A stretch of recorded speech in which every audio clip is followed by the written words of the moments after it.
میرے عزیز و قربانی کے ایام چل رہے ہیں۔ قربانی کے ایام میں ہم لوگ گوشت کھاتے ہیں۔ اللہ نے بے شک حکم بھی دیا ہے فَكُلُوا مِنْهَا کہ قربانیوں کے جو گوشت ہیں ان کو کھاؤ، ان میں سے کھاؤ۔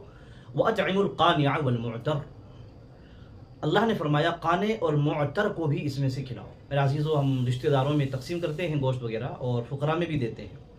اللہ فرماتے ہیں اطعموا القانع، قانع کہا جاتا ہے ایسا محتاج شخص، ایسا ضرورت مند کہ جو اپنی عفت پسندی کی وجہ سے، قناعت کرنے کی وجہ سے لوگوں سے سوال نہیں کرتا ہے۔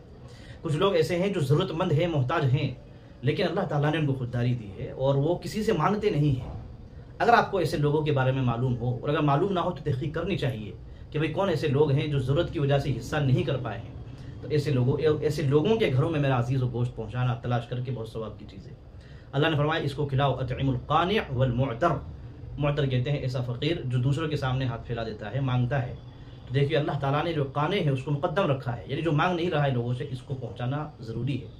عام طور سے جو مانگنے کے لیے فقراء آتے ہیں، بے شک ہم ان کو دیتے ہیں، دینا چاہیے، لیکن ایسے لوگ جو مانگ نہیں رہے ہیں ان کو تلاش کر کر کے میرا عزیزو ہمیں ان تک پہنچانے کی ضرورت ہے۔ بہت سے لوگ ایسے ہیں جو قربانی کے گوشتوں کو گھر پر جمع کر لیتے ہیں اور کچھ بھی خرچ نہیں کرتے۔ تو اگرچہ مسئلے کے اعتبار سے جائز ہے کہ اگر گھر میں ضرورت زیادہ ہے آدمی خود ہی استعمال کر لے تو کر سکتا ہے، لیکن افضل یہ ہے کہ آدمی دوسروں کو، رشتہ داروں کو، غرباء کو بھی اس میں سے کھلائے۔ اللہ ہمیں عمل کی توفیق عطا فرمائے۔ السلام علیکم۔